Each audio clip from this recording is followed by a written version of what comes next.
Welcome to Care Less with Carly, the podcast for people who are done playing by their roles. I'm your host, Carly Lynn, and each week we'll cut through the noise with real talk, bold conversation, and expert insights to help you trade perfection for purpose and live life on your own terms. Today's episode is a very special one because not only are we talking to the minds behind one of the fastest growing music festivals in the country, but one of them also happens to be my older brother, Adam. I'm sitting down with Adam and Zach, the co-founders of Breakaway Music Festival, the largest national touring festival that's redefining live music for the next generation. They've worked with major artists we all know and love like Tiësto, Avicii, Kendrick Lamar, Diplo, the Chainsmokers, and they recently even launched their record label and artist management division. In today's episode, we'll get into how they started Breakaway shortly after graduating college, how they survived the COVID shutdowns, what the future of music festivals looks like, and a little bit about how AI is changing everything from how shows are being booked to the fan music experience. This episode is for you if you've ever dreamed of building something massive, or you just want to peek behind the scenes of what the music world is really like. Welcome, Adam and Zach. What's up, Carly? What's up, Hey, guys? Carly. I'm excited to have you both here and honored that we were saying that this is one of your first interviews as a duo. This is actually our second interview ever that we've done like this. So we're so honored that the one and only Carly Lynn is going to interview us today. This might have been the most nerve-wracking one to prepare for. I know and this is actually going to be hard for you guys since you're starting at the top. It's like really, there's only down from here. So a question I've liked to ask some of the guests on the podcast, because the show is about mindset shifts and personal growth, is if your 10-year-old selves could see you now, what do you think they'd say? Adam, you go first. Well, 10-year-old Adam was playing the tenor sax. 10-year-old Zach was in the drum line. So I think we both started with music backgrounds. I don't think either of us ever saw full careers in music. But when Zach and I both got to college, there was sort of this perfect blend of taking our passion of music and our love for nightlife and socializing and building our own companies around it. Mm-hmm. Yeah. Zach, what do you think your 10-year-old self would say? You should have stuck to playing in the instrument or being the DJ because you make a lot more money. Well, so did you also have a music background? I did. I played the drums. My older brother was always on the drum kit and playing drums in the basement. So naturally, my brother Alex picked it up, and I played high school band, middle school band. Even thought about trying to walk on to the University of Wisconsin marching band, but couldn't really read music very well. It was always just a gift of picking up the music and the beats. Never spent the time to read the music. So that's where I drew the line and decided to shift focus into the business side. Zach likes his drumming skills sometimes when we're at nightclubs, and he just starts drumming on the ice bucket. I've had a few shattered glasses, but overall it's been a success. Well, okay. Well, we can't wait for your first drum line to come out. Yeah, of course, Adam. I remember you with your tenor sax, although I don't think I would have at that time thought, oh, he's going to make this into his life's vocation. Not because you weren't very good, but I thought maybe there was going to be a different direction. Could either you have seen going into a corporate world, or did you always think entrepreneurship was going to be the route? I think for me, it was a combination. I always thought, I came from a real estate background, which, traditionally you don't think is entrepreneurial, although I think it's super entrepreneurial, but, on the surface, it doesn't, I don't think you recognize that. Through college, I don't know, I always felt entrepreneurial spirit, but really never knew what, like most college kids are, what you want to do and what you're going to end up doing after graduation. For me, I think the 2008 recession really shaped my career path by not having a lot of career opportunities available when I graduated in 2009. So I continued just to kind of promote parties and have this little side hustle of, event business going on that luckily kept growing and took off and was able to create an opportunity and a career out of that. No, I don't think that was ever the plan or saw that and intended it to be an entrepreneurial path, but always had that entrepreneurial spirit, I think. Adam, what about you? Did you ever think you were going to do a 9 to 5? Well, I did some finance internships while I was in college, and I think that's when I realized 9 to 5s are really tough. And waking up at 6 a.m. to go into a corporate office and being told what to do all day was probably not the right fit for me. Growing up in a family of two entrepreneurs, we also didn't really see what that was like because both of our parents had flexibility around their lifestyle.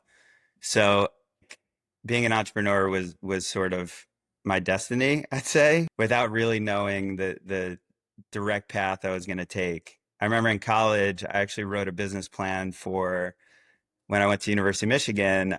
I had gotten really healthy in college, believe it or not, and I was looking for more, Surprising. well, healthy, but I wanted like a salad option, right? And I'd walk around campus and we had Jimmy John's and pizza places and I was like, wow, wouldn't it be such a cool idea if there was a make your own salad concept that we could take to college campuses? And so I wrote a business plan when I was 19 for a company called Crisp, which was basically what Chopped is now. And I was dead set. I was like, this is going to be my destiny. This is what I'm going to do. And then I decided to throw my first concert that year, and that totally derailed that project.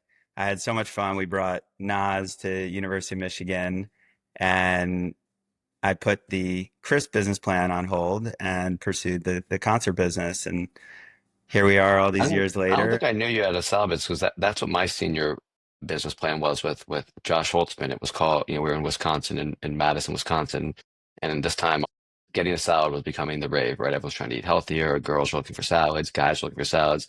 So we had a concept that we called Mad Fresh for Madison. It was going to be a salad Mad shop, Fred. Mad Fresh, and also the New See, York terminology, the Midwestern me was very new to it, but everyone around me was like, oh, that's mad cool. That's mad whatever, like using the word mad. So Madison, Mad Fresh, there it was. This episode is now going to be called From Salads to Stages with Zach and Adam. no, I didn't know that, Zach. So Yeah, that's crazy. I still have it, I think. Well, it seems like Breakaway's doing pretty well, but We should have selling salads at the festivals, maybe. that's it. Mad crispy. That's it. There it is. So now that I know what your plan B options were, how did we then get into actually considering concert production and concert promotion as a real career? What was the point where it went, Zach, for you as something fun you were doing on the side, and Adam, you threw this one Nas festival, but at what point was it a real career? but my quick answer is actually when I met Zach, believe it or not, because you know, I had thrown, by the time we were getting close to graduation, I had thrown 3 concerts. I had the Nas show I just mentioned. We did the Kid Cudi show that Carly came to on her 18th birthday, and snuck into the after party. And then I threw my 21st birthday with LMFAO. So I had 3 shows. Um, when it was all said and done, we had made a little bit of money, but it wasn't like we were like swimming in money on this business concept. And I start my finance career. And so at one point towards my senior years when I met Zach, and what I was looking for, and I think a lot of entrepreneurs when they start is sort of a companion, a partner. This is a huge step to give up a comfortable real role position and have to go out on your own. I met Zach. There were a few things I really enjoyed about the concert business. I loved marketing. I loved hanging with the artists. It was sort of like the quote unquote glamorous parts of it. However, there's a lot of non-glamorous parts of the concert business. The production, the finance work, the advancing, like you have to be really on it. And those weren't necessarily skills of mine, but they were definitely skills of Zach's. So it was my senior year where Zach and I decided we were going to partner on this Steve Aoki tour where we took him to 3 universities, and we went on Zach's family's day coach, and we put Aoki and we toured to these 3 locations. And at the end of this tour, that was a really successful tour. So we sold out all 3 shows. But I think I realized at the end of that, hey, this is a real business now. I have a real business partner who complements me really well. And this isn't just a hobby, this can be a career. And I'll never forget the conversation with Zach where it was like, you know, do you want to go do this thing, or should we, go take our comfy jobs? And we are like, screw it, let's try this. So my short answer was meeting this gentleman, Zach, and legitimizing what was a really fun business concept into a real career. Yeah. Yeah. You got engaged. That's right. We did. You were It was a mazel nice shit tov. talk. It was a shit off. Okay, we'll, we'll say that like being business partners is almost more challenging than being a married couple, right? Like because of the stresses, and especially when you're a startup with no financing, and there's just so many hurdles that you have to sort of clear together. So I think one of our sort of great things to look back at is, we have been business partners for so many years. We've had so many ups and downs, right? A lot of people see Breakaway where it is right now. We obviously have grown this into a pretty massive business, but there were times where there were $0 in the bank account, and Zach and I were struggling to make payroll, and a lot of uncertainty around what our future looked like. And yeah. So I'd say as an entrepreneur, find that good partner. Like it's really, really hard to go do these things on your own. I think Zach and I got lucky to find each other. Definitely. Yeah, Zach, what about for you? Similar. I'd been doing this, been basically banging my head against the wall for a year prior to meeting Adam. Again, kind of creating this job path, throwing shows, booking concerts. So I've been about a year into it. Started at Wisconsin, where I went to school and graduated. Still had a nice network of promoters and venue relationships and a base to book events, but it was still, parties at the time. And I thought, I can't go back to school and be Van Wilder, but how do you legitimize a party? And if you book an artist and you call the party a concert, then it's, legitimate business. So, one of the spring after I graduated, I was able to land my first big act, which ironically, Adam was working at the agency that I booked. It was LMFAO, and he was an intern there, I believe, the summer prior to when I was booking this. And I booked LMFAO for what was supposed to be a party at Wisconsin, and ended up selling out 1,600 plus tickets. Wow. I took a $20,000 loan from my dad. 4 weeks prior, dad had me to pay the artist their 50%, and I got to, pay the venue deposit. The rest I can use from ticket sales and whatnot. Still sold out, made a bunch of money, paid my dad back his loan within, 2 weeks after the show. And at that moment, I realized this is a real business. I took a loan, paid the loan off, in a short term, still made some profit on the show. And, 1,600 tickets, it's a lot of tickets, and there's real A lot of margin. And tickets. this could be a business. So I started to try to scale it, add more cities and markets. And then when I met Adam, it was, I didn't have a partner. I had people that were working for me. So I had no one that could confide and get excited when you get those, midnight emails back from agents confirming shows, or worry about not selling enough tickets. And also I saw an opportunity to scale and add more markets and each bring different assets to the business. But are there any early scrappy lessons that you learned from back then that you still apply now? Because I know it was not always Breakaway, one united Breakaway, but how many years total has it been?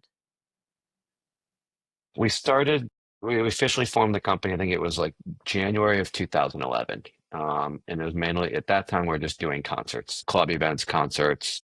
And it was just kind of, we were throwing darts wherever agents were willing to give us their talent, and wherever whatever venues were willing to open their doors to us. And we were booking, pop, hip hop, dance, with definitely a focus in dance music, because it was on the rise and we were way ahead of the curve. It didn't have, there wasn't a ton of strategy outside of like, let's just book what we can where we can, because we've got to make a name for ourselves. We've got to grow the business and just Right. kind of start figuring it out through trial and error. How did you start earning that credibility with the artists and the partners you were working with? Two key factors. I mean, one is we paid our bills, which, a lot that goes a long way in this business. A lot of promoters stiff the axe. They don't do well, or, don't pay their And on don't pay on time. time. Right. Yeah. So we were good with that. Luckily we were, in a position that we could afford, we weren't taking huge losses early on. Like, not every show made money. Not every show lost money, but we kind of kept it within a range that we could maintain. And if we had one bad show, then we had another one that would make up for it, and so on and so forth. But we paid the artist, and that's how you build your reputation, that you become reputable promoters. And that, when someone's a reputable promoter, 90% of that meaning is in that they pay their bills and pay on time. But I'd say the other X factor for us was just Adam and I being at all the shows and spending time and engaging in the artist and putting the artist first, taking care of them, making sure their riders were fulfilled, making sure they had a great time, making sure that, you know, they were comfortable. They got what they needed, recommended good hotels, took them out to nice dinners, just being personable with them and trying to build relationships. Because, to us, we were also like fanboys of most of these artists too. Right. So it was like super unique, to be able to be doing business. Like we still also had that fanboy, like, yes, sir, Mr. Steve Aoki, like you want kumquats today, we will drive 40 miles in the middle of Des Moines, Iowa to go find you kumquats at an organic grocery market. Like, no problem.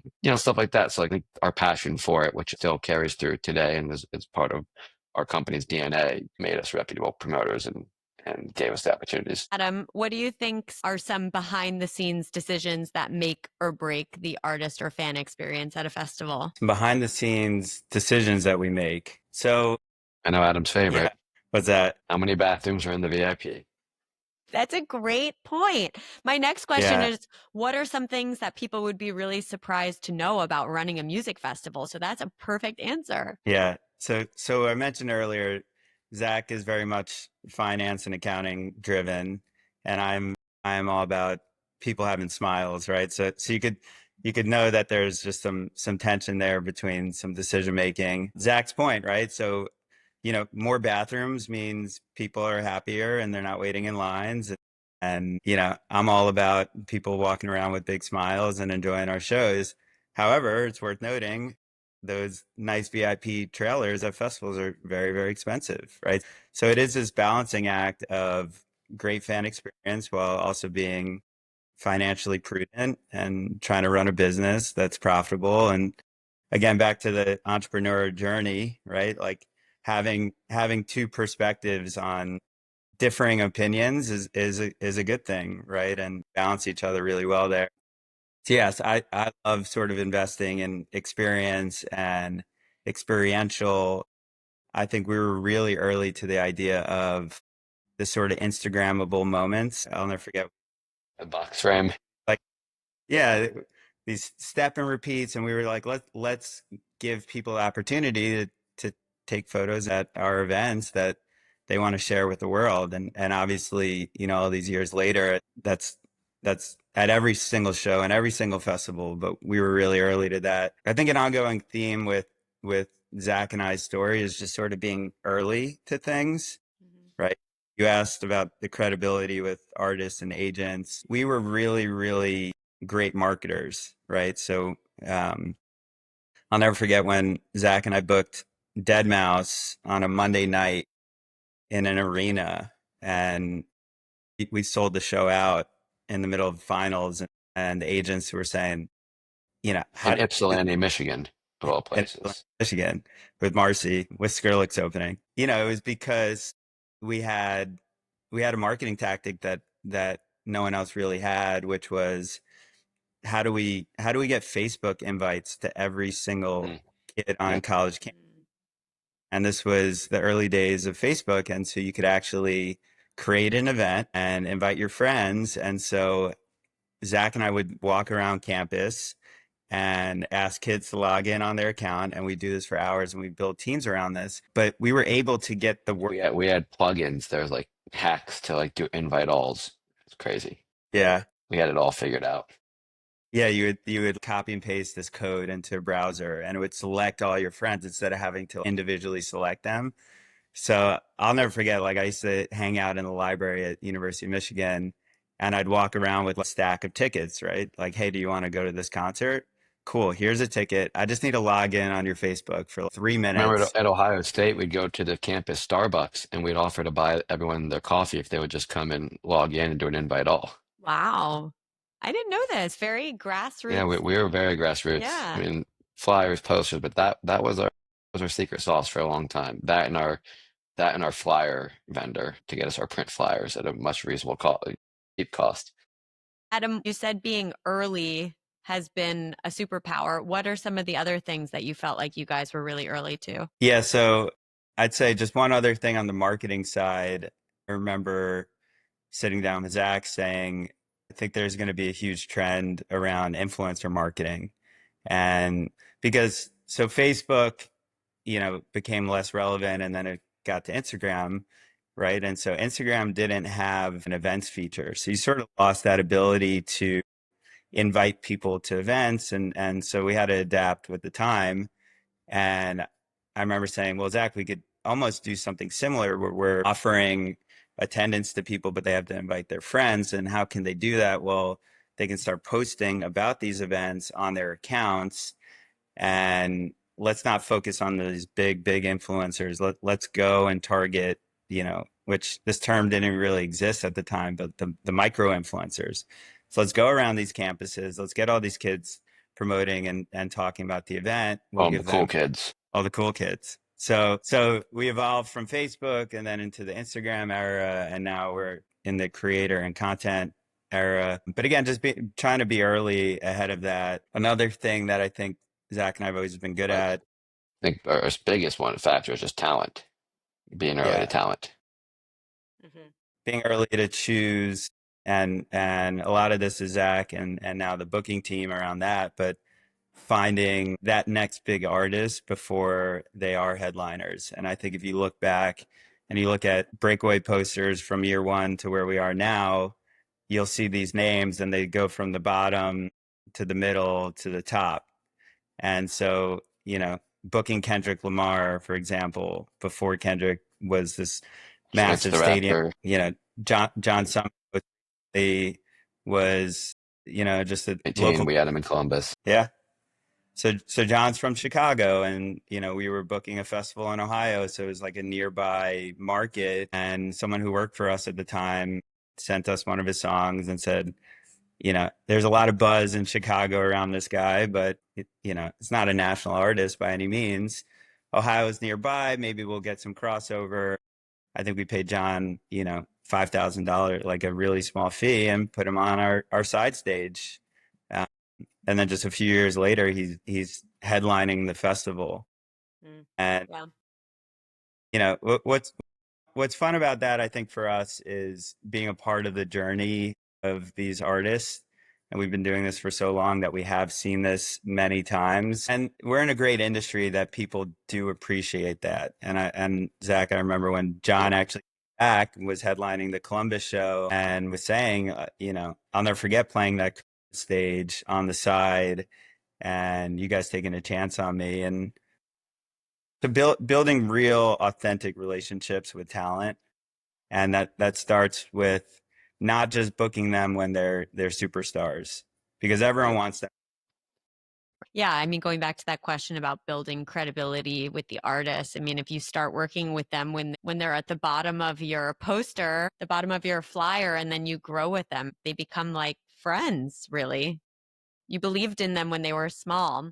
Was there a moment or a year or one specific show where you really felt like Breakaway was going to be something bigger than you had originally imagined? I think it was a combination of shows. I remember the one year that we had, I think it was Bass Nectar in Columbus on a Saturday in 20, was it 18 maybe 2017? It was in the, it was a pre-COVID era, and we did like 17,000 tickets or something crazy.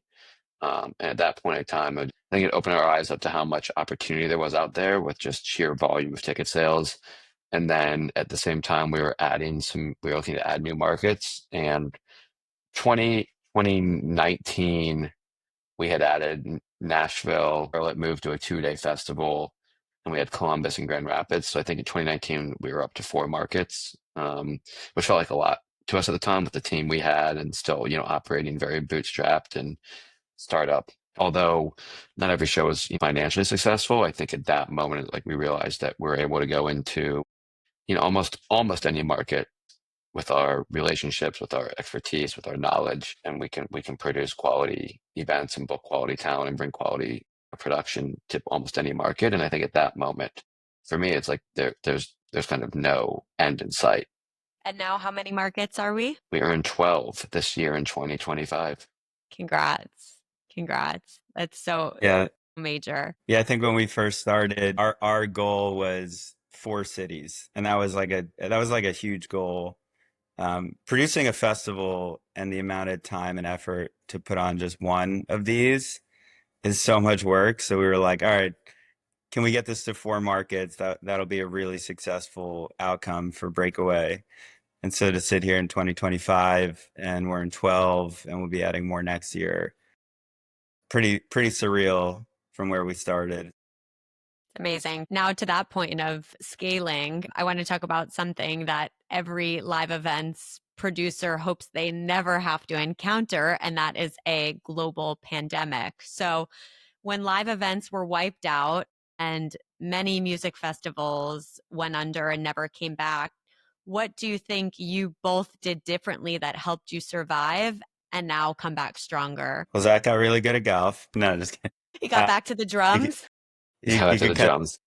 Um, yeah, it's funny because we're 5 years removed from COVID, which is unbelievable. But we built an entire business model around gathering people together, right? And so the pandemic certainly affected so many industries in so many ways, but the concert business was legitimately dead, right? There was the idea of putting thousands of people together in an event, inside or outside, while a global pandemic was happening, was just, I mean, there was nothing for us to do. I was sitting at this table here in Nashville, and Zach and I, we had worked so hard to get the business to where it was. We had companies trying to acquire us, and we were turning down offers. And then all We of were a planning sudden, for 6 festivals that year. yeah. We already had them on pre-sale. We added some new markets like DC and San Diego. So I actually felt like it was the best time of our business going into what ended up being the worst time for our business, right? So we'd finally nailed this business model, breakaways, going to 6 markets. We really identified our plan and strategy. We were super excited. Zach, we were going to San Diego and DC, so we're starting to break into some markets that year. And then we're in Barcelona at a Broadfest, which Carly's been to. Love a broadcast. And that's when the pandemic was spreading across Asia and Europe, and it happened so quick, right? It's not like we had months to start preparing for this. I think the first cases, that became international news were in like late January that year, and by early March we're canceling all 6 of our festivals, right? So there wasn't this like major amount of time where we're going to prep and figure out how we pivot. It was like we had this big tidal wave of everything great happening and then just like a straight downturn. And so, yes, we've had many challenges in our long career of being entrepreneurs, but that was by far the most challenging, of how do we pivot a live events business in a period where live events are actually illegal. So our business went from profitable and exciting to something that was literally illegal to do. Yeah. Yeah. And there was no early government support or programs for our industry. We were the last, to be supported, and we had to fend for ourselves. We had to make some really hard layoffs, cuts. We ran as long as we could without laying everyone. We halved salaries, we quartered salaries, and then at some point we just said, "There's no end in sight for this thing. We've got to just save what's left so there can be in company, hopefully on the other side of whatever this might be." But then we got creative. Before there was even any programs, we shifted to drive-ins, and we were early adapters of drive-in shows. And that was like one of the most special times of the business, in my opinion, seeing the joy that it brought to, obviously the fans, but also the artists that have been stuck at home and they were in need of revenue. Their touring crews and production staff were in need. Our staff, our production crews, our vendors, we were able to get some sponsorship, which was amazing and it really helped those things come to life. We did a couple live streaming events, which was unique and really cool as well. Good to pivot and see how that worked. But it just proved even furthermore, there's nothing that can replicate the live experience. So pivoting to drive-ins I almost wish it was still like part of our business model today because it was just so unique and different and really special. Very glad that we're back to getting tens of thousands of people together in the same space. But the drive-ins were it just helped also prove our flexibility, entrepreneurship, and ingenuity.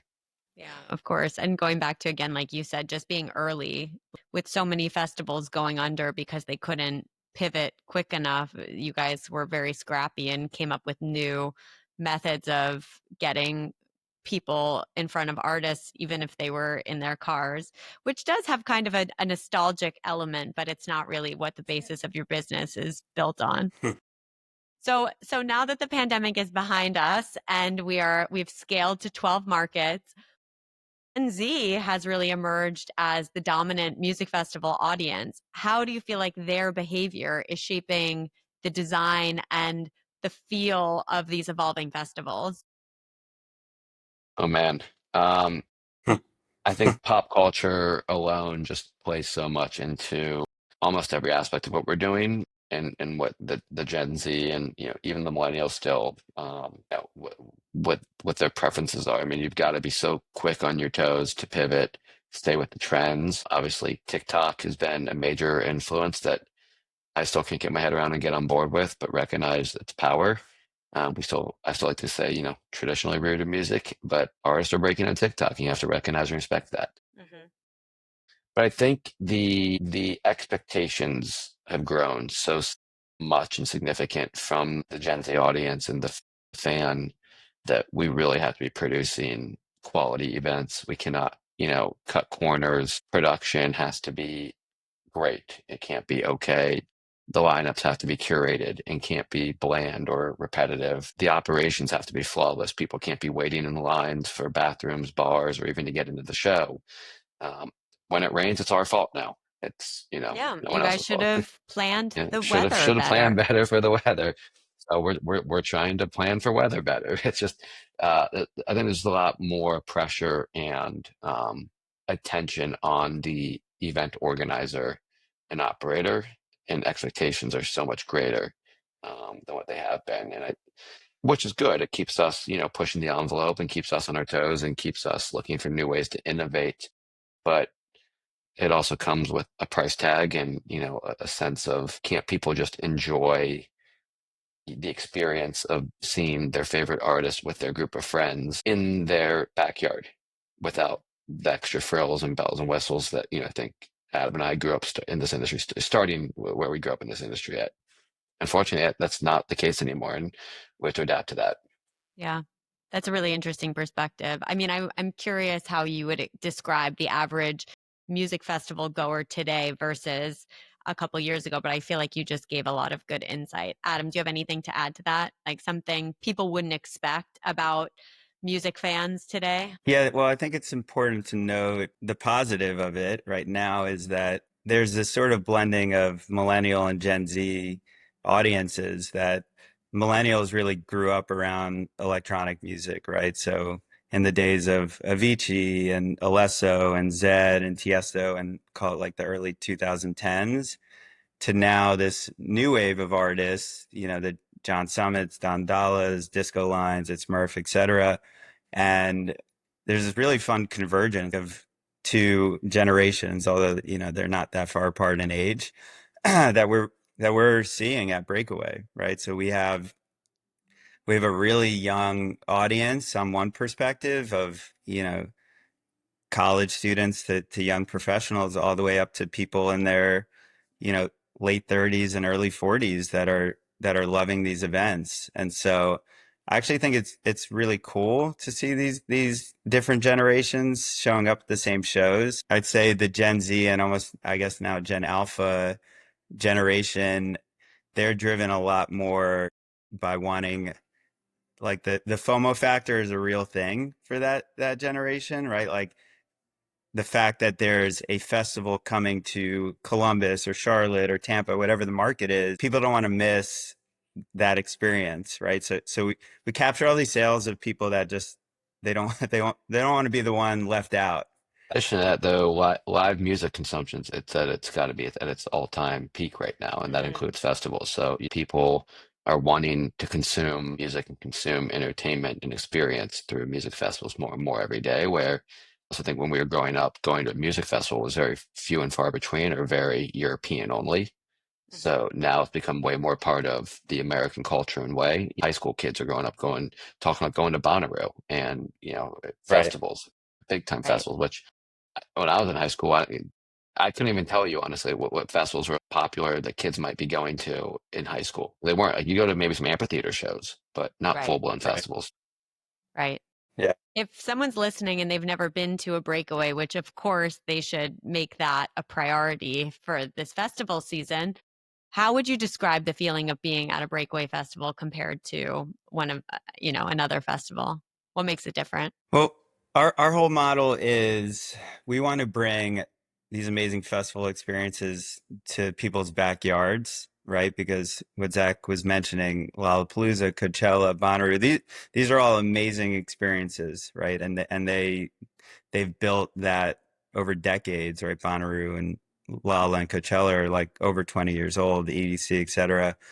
But the price point that comes with that, right? Because if you are a huge And the schlep. electronic fan, you have to fly all the way to Vegas, you have to get a hotel, those are not cheap ticket prices either. And so our whole model was, how do we encapsulate that experience, but we're bringing it to people in their backyards. We're keeping our price points affordable for the average consumer. So it's not necessarily that our experience is very different than some of the other festivals. It's more that we want to make it accessible to be the same caliber of these Tomorrowland and EDC type level experiences, and bringing these massive productions that cost so much money to do, but we're able to, with all of our brand partnerships and things like that, subsidize those expenses and keep our ticket prices really affordable for young consumers. Our big keyword of this, year has just been accessible. We want to be accessible and attainable to these audiences, and that's price, that's location, that's convenience, not making it as much of a commitment, an obstacle even. And I think that's what keeps us unique. And sure, we're not the size and scale of EDC or Tomorrowland or some of these other festivals, but the quality of the event rivals it, and just for the scale and size of what and who we are and where we go. And especially because it feels like the price on everything has gone up so significantly right now. It's nice to know that fans can still enjoy music with their best friends and not feel like it's such a financial burden to be able to go. I want to pivot now. AI is, of course, the buzzword across every industry. How do you see it showing up in music and in festivals, whether if it's in booking or logistics or how fans are interacting with music? Has it touched festivals much? Let Adam speak to it, because Adam's more of our chief technology officer in the company. Has always been the one pushing our IT and solving our Wi-Fi outages. On the AI front, because this is such a hot topic, and so I feel like whether we're talking to sponsors or investors, everyone wants to know, how is AI playing a role in the festival business? My quick answer to that is, I think live events are the anti-AI solution, because this is a chance for people to shut down their digital experience, be together in real life, and Interact enjoy. with other humans, And so, whether that's the person making you a drink or scanning your ticket, right? right. So on the back end, sure, there's some AI technicalities around talent booking and marketing, and everything is adapting in real time, but the actual experience has not changed, and hopefully will not change with AI. Yeah, I think AI note taking has been the biggest impact of our business up to date today. In meetings? Zooms. Zooms. Okay, perfect. Couple last questions before we wrap. So you've now been in this business for close to 15 years. How do you feel like your mindset as a founder, as a leader has changed from when you first started to now? Yeah, I'll Pretty take the first significant. crack at this. Yeah, again, as an entrepreneur, Zach and I didn't raise initial funding, so I think that's an important thing to note. So when Prime Social, which is now Breakaway, started, every dollar that came in and out of the company was money that we had built. So we started really small and we were scaling off of our own proceeds. So I think we were so involved with all intricacies of the business, because if we were to lose a dollar or gain a dollar, that was our money. And so I think that really impacts how how detail oriented and how you run the business. Obviously, as we scaled, we have now taken in some outside funding. And so we've now hired a big team around this. Zach and I hired a president of the company. We have a chief of staff. We have these fancy titles around the business. So we've had to give up a lot of responsibility and trust people that we're hiring. And I think as an entrepreneur, as you make that transition, my one piece of advice is hire really well, because ultimately you have to trust those people to make decisions like Zach and I would. So and give them the ability to do so and the empowerment. Exactly. So that would be my short answer there. Yeah, I mean, I just think we were so in the weeds on everything. I mean, even up to a few years ago, I was looking over everyone's credit card expenses and questioning people on the price of their airport parking. Why'd you not park in the long-term lot versus the short-term lot? It's like every little thing, every little decision, what type of speakers we're contracting from our vendor for the stage, to how many entrances at the gates, to why are we budgeting for PR, et cetera. Get the right team in place that you can trust and that has the capability. I think that's the biggest change that we've been able to do that. And that's more as of recent too. I mean, it was definitely post-COVID, we had to rebuild from ground up as well. So it kind of almost like had to start over, although we had this maturer company and brand and business. So it's probably hard to imagine how quickly both of you have had to learn on the fly throughout each one of these experiences just to stay afloat to get to the next show. Okay, to close, if there's one thing when we talk about the mark you want to leave, what's the biggest thing you want people to remember about what you've built with Breakaway? I think it's just the lasting impression of the experience that we created for people. I guess even for us, and or especially myself, it's still hard to look back after leaving a festival for the weekend or looking back at a year-end recap and really 1,000-foot view of what we just did, what we just accomplished, and not just for the business, but for our fans and our community and audience. I'm still trying to realize that as we go through the business on a day-to-day, but hopefully that's what, the impact would be, the footprint of experiences and relationships that people created through the Breakaway platform. Adam, what about you?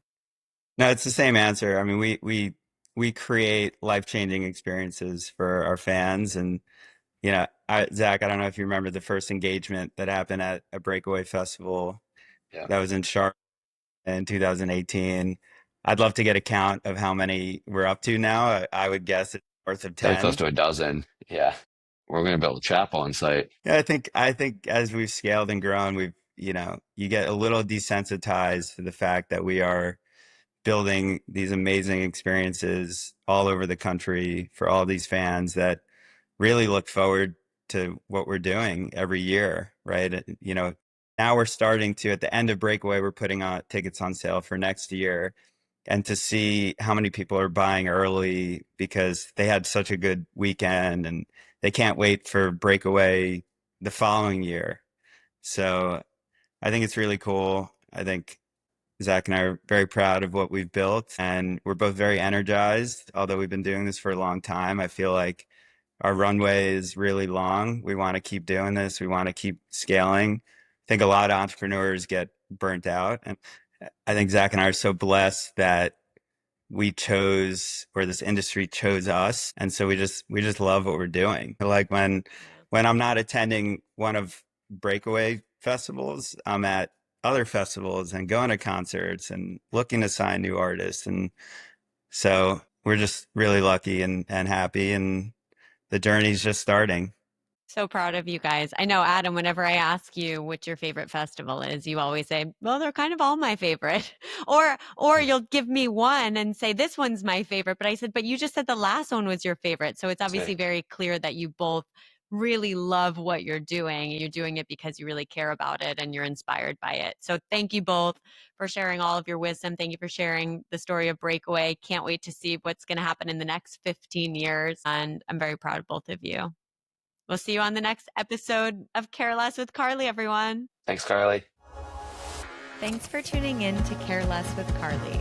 If this episode resonated with you or reminded you to stop living by someone else's rules, I would love to hear about it. Don't forget to hit subscribe so you never miss an episode. And if you enjoyed today's conversation, leaving a quick review means the world and helps more people find the show. If there's a guest you'd love to hear from, DM me their name at carelesswithcarly on Instagram or drop me a comment. I'm always looking for powerful, honest voices to bring into this space. Until next time, you got this. Keep caring less about what others think and more about what makes you come alive.